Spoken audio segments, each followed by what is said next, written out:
Hola, soy Almitra y bienvenidos a esta segunda parte de la ensoñación literaria de la novela costarricense Mamita Yunay, del autor Carlos Luis Fallas. Desperté a las 5 de la mañana y los negritos me informaron que el resto de la gente había partido a medianoche. Ellos esperarían el tren del cacao que los llevaría muy adelante, y yo podía esperar también un rato, pues era muy temprano para marchar a Chase. Se fueron a buscar el desayuno y allá los veía conversando con un negro vestido de harapos sucios, que afilaba el machete en el corredor de una de las casuchas. Me llamaron. Él dice que solo puede regalar un poquito de agua caliente para caliente el estómago, me dijo riéndose el negrillo, mientras se golpeaba la barriga y plátano verde. No tiene azúcar ni sal. Está bien, contesté, y me senté a esperar. Nos trajeron el agua con unas tazas sontas y agrieteadas, y un plátano verde asado para los tres. Mientras mascaba mi pedazo de plátano, se me metían por los ojos la tristeza y la desolación de aquel lugar. Casuchas miserables que parecían acurrucarse en el frío de la mañana gris y lluviosa, cahuitales oscuros y pantanosos en el fondo sombrío, y moviéndose hacia ellos, arrastrando las piernas envueltas en trapos mugrientos, unos cuantos negros haraposos. Me despedí de los negritos y cogí la línea en la dirección que me indicaron. Cacahuitales abandonados, recio aguacero medio capeado con una hoja de banano que me dio un negro. De vez en cuando, negros quebrando cacao a la orilla de la línea, mientras soportaban estoicamente el aguacero. Cuando llegué a Chase, lucía el sol y en la brisa fresca llegaba el rumor de las cercanas aguas del Zigzaola. Dejé a la derecha el comisariato de la United y los campamentos solitarios de cercanías y me dirigí directamente a la tienda del chino del lugar. Ni un alma por ninguna parte. Un poco adelante, unas casillas de madera y unos trapos colgando de las cercas. Penetré en el establecimiento, compré unos cigarrillos al dependiente negro y me senté a descansar en la banca del corredor. Al poco rato, el chino, con los zapatos sueltos y en camiseta, me saludó y se sentó en la banca. ¿Usted venir también para la votación?, me preguntó. Y como le respondiera afirmativamente con la cabeza, agregó: aquel templano pasó la gente pa'l lento. Estoy tan muy largo, calajo, muy largo. Posiblemente se refería a las autoridades y a los agentes del partido oficial, que ya andaban por ahí, y como le expresara mi inconformidad con el traslado de la mesa electoral a un lugar tan remoto, me hizo entender que nosotros, que éramos los del negocio de la política, podíamos ir hasta allá y no obligar a los indios, que no ganaban nada, a bajar hasta Chase.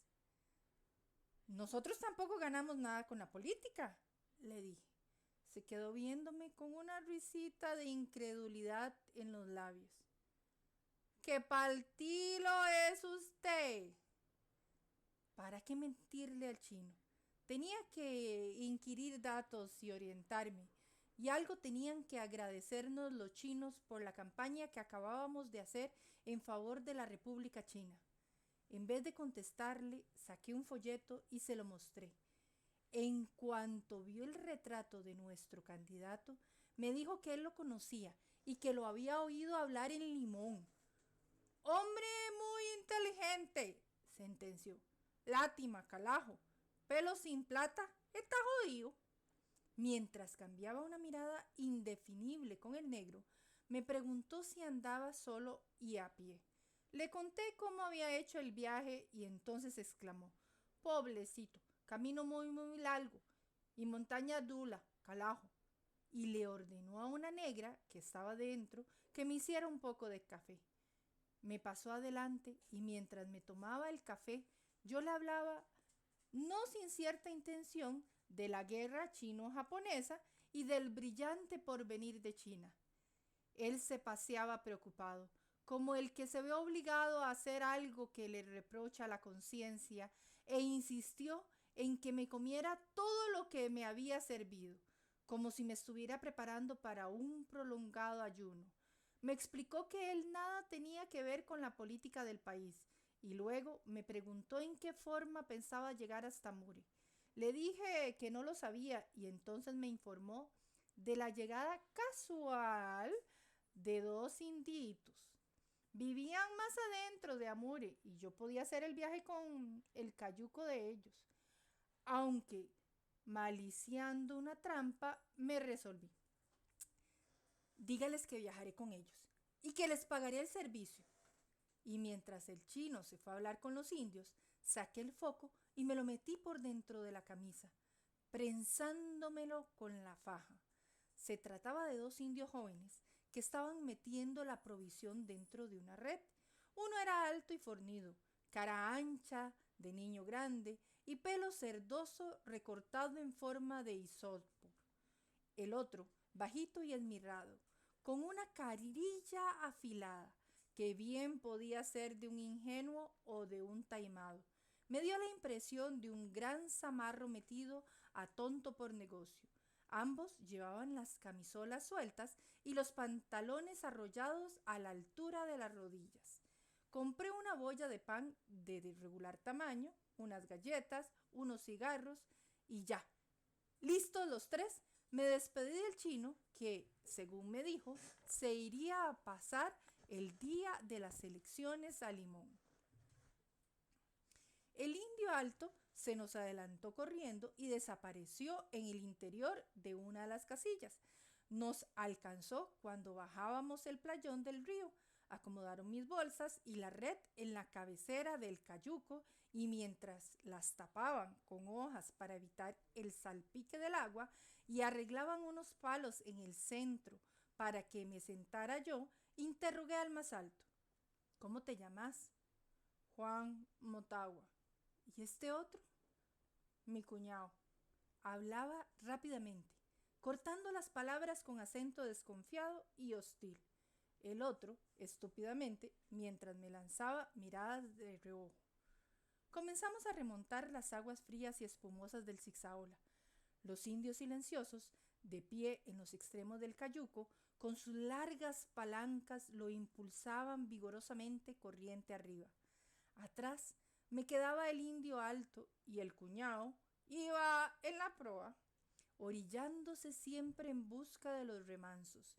Sorteaban con habilidad asombrosa los troncos, las piedras y los bajos. Cuando se hacía difícil una orilla, enrumbaban a la otra, desafiando la revuelta correntada del centro con el canalete y conservando siempre el cayuco al hilo de la corriente. Con las piernas cruzadas en el fondo del cayuco, estudiaba yo mi nueva situación. ¿Qué intenciones tendrían esos desconocidos de piel achocolatada? ¿A dónde me llevarían en realidad esos hombres silenciosos? La jaqueta de cuero que ellos examinaron con miradas ávidas, las chucherías de las bolsas, mis zapatos y el dinerillo que me habían visto en el comisariato, todo eso podía significar una fortuna para aquellos pobres diablos. Sentí frío en la nuca al imaginar a Juan Motagua arrojándome al agua de un palancazo asestado por la espalda. Me volví receloso, pero nada me decía la cara imperturbable del indio, ni sus ojos acechando tenazmente el peligro de los rápidos. Temía también una celada del agente de policía. ¿No era sospechosa la casual llegada de los indios? No tenía el control de la indiada y de los cayucos. Y si mis acompañantes llevaban el encargo de perderme o de llevarme hasta un rancho lejano, perdido allá en el corazón de la montaña, para sacarme hasta después de las elecciones. Me dije, estos indios pueden ser más vivos de lo que parecen. Pero a pesar de mis sospechas, no me quedaba más camino que jugarme esa carta y aguzar el entendimiento. Me quité la jaqueta y el sombrero, Me arrollé los pantalones y me puse un pañuelo en la cabeza imitando a mis compañeros. Vistos de lejos, éramos 3 indios en el cayuco. ¡Escorcia!, exclamé en voz alta, señalando a la derecha 2 ranchillos lejanos, enclavados en lo alto de un desmonte. Murmuraron los indios. No está por aquí, pero volverá pronto, añadí, para hacerles creer que conocía bien la gente y la región. Frente a los ranchos, como manchas oscuras, todavía estaban los viejos mandarinos. Allí había estado yo hacía algunos años durmiendo con Antonio, sobre unos cueros de zaino. De nuevo contemplaba el paisaje mientras Antonio dormía lejos, en el rincón de un cementerio. Ya esta vez no tuvo que abandonar su rancho para acompañarme, como en aquella ocasión. Me pareció ver de nuevo su cuerpo menudito, encorvado sobre los trillos del monte, marchando siempre adelante, con la escopeta al hombro y diciendo con su voz clara y varonil: no se aflija, compañero, que ahorita llegamos al rancho de Meléndez. Ya verá que un brazo es ese. Es el único compañero que tenemos en Talamanca. ¿Conocerán estos indios a Meléndez?, me pregunté yo. ¿Será a la orilla de este río donde se alza el monte en que él tiene su rancho? Porque esa vez Antonio me hizo subir hasta el rancho, a conocer al compañero robusto y simpático que tanto me hiciera reír con su modo francote de exponer las cosas. ¿Por qué Meléndez, siendo un hombre tan inteligente, vivía solitario en el monte con aquella india bajita y palideja? No pude contestarme entonces esa pregunta, pero me fui de su rancho muy contento de haberle estrechado la mano y le dejé folletos y periódicos que él recibió entusiasmado. ¿Quién pudiera encontrarse con Meléndez?, suspiré. Y qué distinto sería todo si viniera guiándome el compañero Antonio. Adiós, compañero. Me había gritado Antonio ya de regreso desde la puerta de su rancho. No se olvide, cuando tenga que volver a Talamanca, de avisarme con tiempo, para alistarme. No podía sospechar entonces el abnegado compañero que 2 meses después iba a llegar, deshecho por la fiebre, al hospital de San José, de donde enviaron poco después sus restos a podrirse en el Calvo, en el cementerio de los pobres, de los humildes y desconocidos. Por eso ahora yo que jugármela sola con ese par de indios sombríos. Llegamos a un rápido peligroso y arrimaron el cayuco a un playón extenso. El cuñado saltó a tierra. Esperar allá, me dijo Juan Montagua, señalándome el final del playón, 500 metros más adelante. Yo sube solo. Iban en el cayuco todos mis saberes y mis credenciales, pero era peligroso disgustarlos con sospechas que podían ser infundadas. Mira, le dije en son de bromas, pero para que echara en su saco, y señalando un pedrusco blanco 40 varas más adelante, lancé con fuerza una piedra que fue a hacerse pedazos contra él. Luego me entretuve disimuladamente, cuidándome de no alejarme mucho de la orilla, ni de adelantármele demasiado al cayuco, mientras el cuñado trotaba adelante hacia el sitio señalado. Volvimos al cayuco. Avanzaba el sol por entre nubes amenazantes que ensombrecían los montes abruptos y las aguas tumultuosas del inmenso río. Soledad.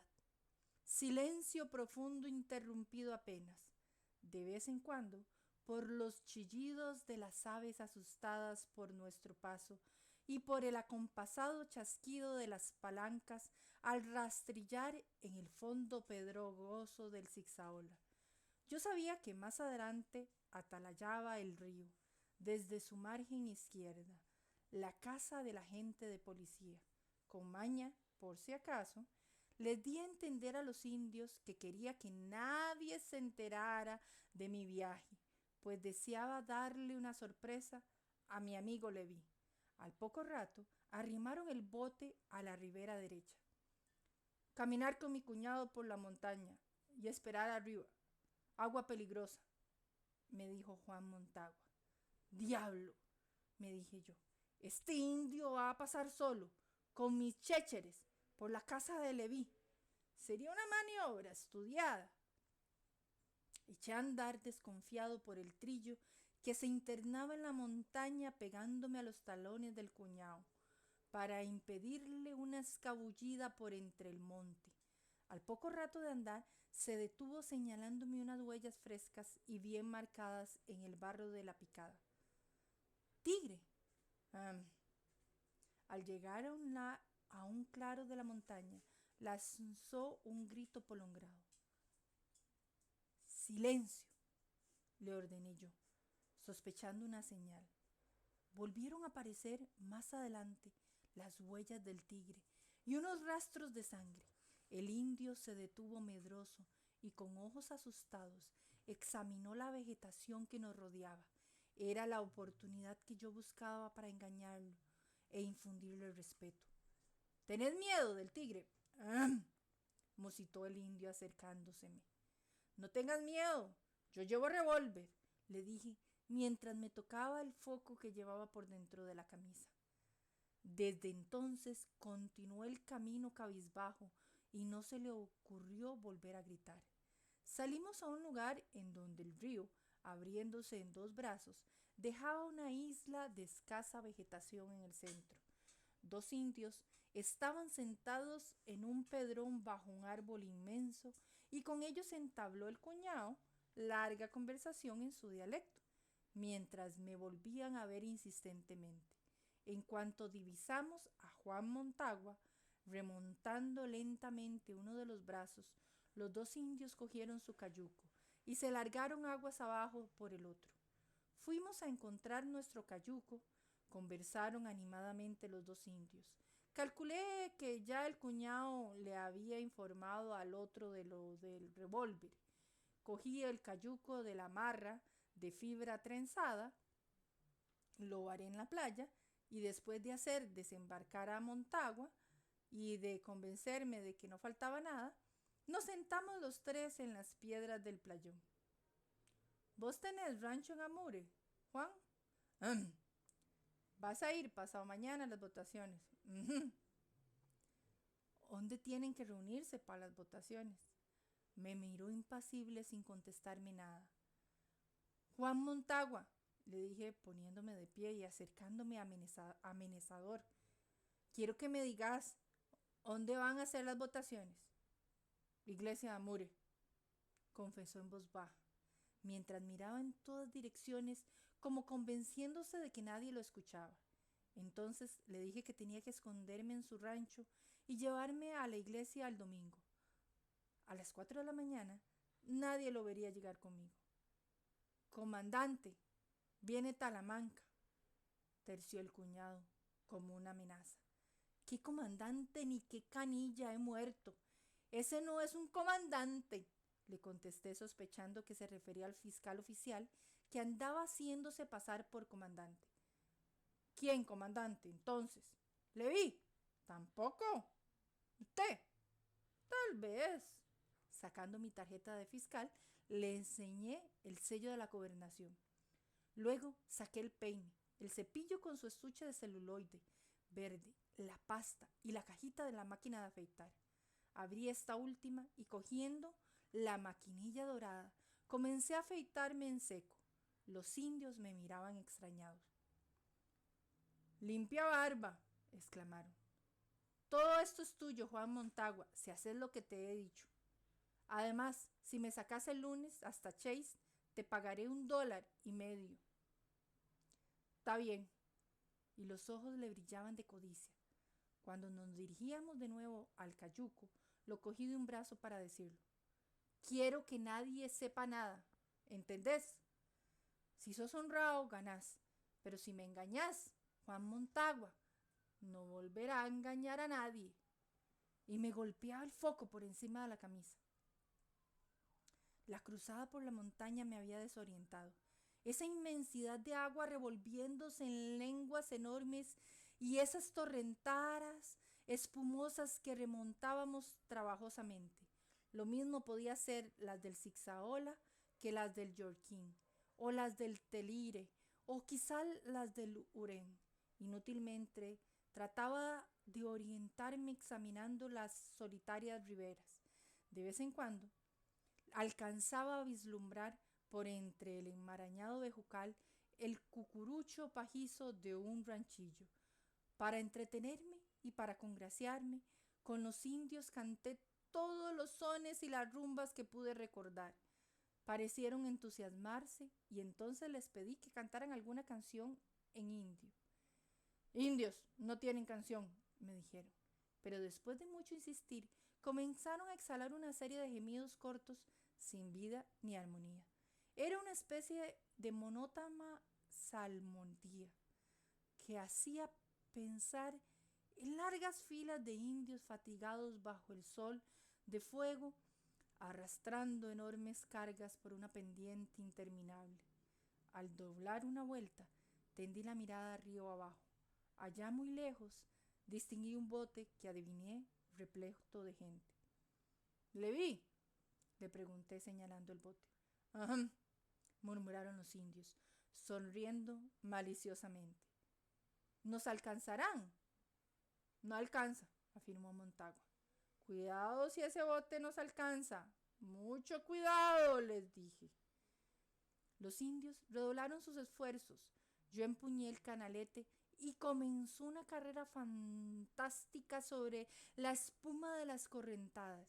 Cuando llegábamos a algún chiflón o a una torrentada, me tiraba del cayuco, me arrollaba la amarra en la muñeca y ayudaba a arrastrarlo corriendo orillado, con el agua a la rodilla. Allá atrás, apareciendo y desapareciendo en las revueltas del río, crecía lentamente el bote de Leví. Caía la tarde cuando los indios clavaron el cayuco en la ribera izquierda contra un desembarcadero. Apiar aquí, me dijo Montagua, mientras me quitaba el sudor de la cara con las mangas de la camisa. Lleva todo, agregó, cuando vio que cogía solo la jaqueta y el sombrero. ¿Y tu rancho? Mi cuñado lleva. Yo va más lejos y vuelvo después. La picada que seguíamos nos llevó a una especie de floresta cruzada por innumerables trillos que debían llevar a palenques escondidos en la espesura. Por todas partes creía ver indios acechándome. Naranjos abandonados y solitarias cepas de banano anunciaban la proximidad de vivienda indígena, que muy pronto apareció en un claro. Era un inmenso palenque con un alto cucurucho de palmas como techo y cerrado con astilleros parados y mal unidos con bejucos, por entre los que asomaban las caras asustadas de las mujeres. Aullaron furiosamente los perros sarnosos a nuestro paso y los cerdos gruñeron dentro de la cocina india. 5 o 6 indios que se enderezaron en sus hamacas para conversar rápidamente y a grandes voces con mi guía contestaron mi saludo con gruñidos hoscos. Más adelante la picada se ahondaba teniendo la montaña del río a la derecha y el monte enmarañado a la izquierda. En las hamacas de un rancho que estaba en un alto creí distinguir a unos hombres que no eran indios. El cuñado se paró cerca de la quebrada y apartando la cortina de bejucos para asomarse, me dijo, mientras señalaba un palenque que apenas se dibujaba entre la vegetación. Yo quiere ir momentito. Yo también, le contesté resuelto a no quitarle la vista de encima. Se quedó viéndome contrariado y prosiguió el camino sin hacer la visita. Mientras subíamos, una pendiente me pareció oír rumor de voces en la espesura. Subí a un paredón y por entre los claros del monte divisé otro rancho. Yo quiero ir un momentito, volvió a decir el indio. Pues vamos caminando, le dije, mientras le empujaba en dirección del palenque. Entramos agachándonos un poco, ya que estaba abierto por todas partes. Una india desgreñada y sucia estaba sentada junto a un fogón que humeaba sobre el suelo. Tres indios que se hallaban arrodajados sobre un montón de palmas se levantaron para saludarme, dándome la mano en la forma en la que siempre lo hacen todos ellos. Se tocan apenas con la punta de los dedos y se retiran la mano rápidamente. Me ofrecieron asiento sobre un tronco y entablaron una animada conversación en su dialecto con el guía. ¿Qué se estarían diciendo? Sobre una tarima de maquengue, anidados entre un montón de trapos sucios y hojas secas, unos indillos desnudos, flacos y mechudos, tosían desesperadamente, retorciéndose como gusanos. ¿Mucha tos?, pregunté dirigiéndome a la india, que parecía inmóvil. Ella no movió un músculo, pero un indio viejo se volvió para decirme: muy enfermo, señor, indio pobre no tiene medicina. Y señalándome a la india, agregó: no entiende español, señor. Llegaron 6 indios más, y después de saludarme uno por uno, con el consabido toque de manos, y uno o dos como: ¿cómo está, señor?, se fueron acuclillando sobre las palmas. Se animó la charla indígena. Los recién llegados me miraban con disimulo mientras yo encendía un cigarro, y cuando empecé a fumar se quedaron extasiados contemplando las volutas de humo. Todos se apresuraron a coger su cigarro cuando les pasé el paquete, y al terminar la ronda, el indio viejo me señaló a la india del fogón, que con un gruñido me agradeció el cigarro que le llevé. Fumaban a grandes chupadas, como novatos, y ninguno golpeaba el cigarro. Un rumor de voces se acercaba por el lado de la picada. Agucé el oído y creí distinguir palabras sueltas en español. A los pocos instantes vi pasar por entre los claros de la maraña una fila de hombres que no eran indios, pero a los que no pude distinguir exactamente. Volví a ver al cuñado y estaba contando con los dedos a los que pasaban. 5, le dije, cuando vi que había pasado el último.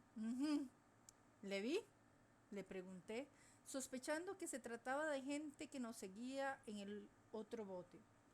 No mira bien, gruñó, y se volvió a hablarles a los otros. Yo hubiera dado un ojo de la cara por entender lo que decían. Al poco rato resolvió continuar la marcha. Volvimos a caer a la picada, que había quedado sembrada de huellas de pies calzados. El cuñado trotaba y yo me esforzaba por impedir que me tomara mucha delantera. Ya el sol se había ocultado cuando allá muy adelante, en el recodo de una pendiente, alcancé a ver el sombrero y la camisa caqui de un hombre poco antes de que le ocultara el paredón. Quise avisarle al indio, pero ya éste trepaba velozmente la pendiente. Corrí también, y cuando llegué al alto había tanta distancia entre el indio y yo como entre éste y el hombre que yo había visto. Los otros 4 hombres que habían pasado marchaban un poco más adelante. Yo deseaba detener al cuñado, pero no podía gritarle porque me oían todos los demás. Algo atrás, por la picada, avanzaban otros 2 españoles. Estaba prensado, sin chance de ocultarme, y no me quedó más remedio que disimular la acogida. ¿Y de ahí? ¿A dónde diablos tienen escondida esa mesa?, grité, en son de guasa y de saludo. El hombre de la camisa caqui se volvió. Era Jorge Mena, joven empleado de Limón, recién nombrado secretario de la Junta Electoral de Salamanca. Nos conocíamos bastante bien. No lo había conocido, me dijo con frialdad. Creí que era uno de los que vienen retrasados. Pues yo hace rato que los estaba esperando en este rancho y no sé cómo demonios se me pasaron. Los que iban adelante se detuvieron. Como lo presumía, uno de ellos era don Samuel Mena, excomandante de Limón, padre de Jorge y fiscal del partido oficial. No dejó de extrañarme la presencia del comandante y jefe del resguardo de Zigzaola, don Ramón Soto, paisano mío y viejo conocido. ¿Por qué iba hacia Amur en vez de quedarse presionando en la mesa de Zigzaola? ¿Sería ese el enviado especial que nosotros le habíamos solicitado por medio de una carta al señor presidente de la República para que vigilara la mesa de Amure? Si eso era así, el señor presidente de la República se había burlado de nosotros, mandando a ese zorro mañoso y sin escrúpulos. Me saludó con un ¡hombre! ¿Vos también andabas por aquí? Mientras se secaba con un pañuelo la espesa montaña de vello canoso que le dejaba al descubierto la camisa desabotonada casi hasta el ombligo, y cambiaba miradas de inteligencia con sus compañeros. Los otros me eran desconocidos. Nos alcanzaron los que venían atrás. Uno de ellos era casi un chiquillo, hijo del agente de policía de Zigzaola, y había sido nombrado también miembro de la Junta de Amure. ¡Valiente Junta! Muchas gracias por acompañarme en esta ensoñación literaria. Nos vemos para la tercera parte de la obra Mamita Yunay. Un abrazo.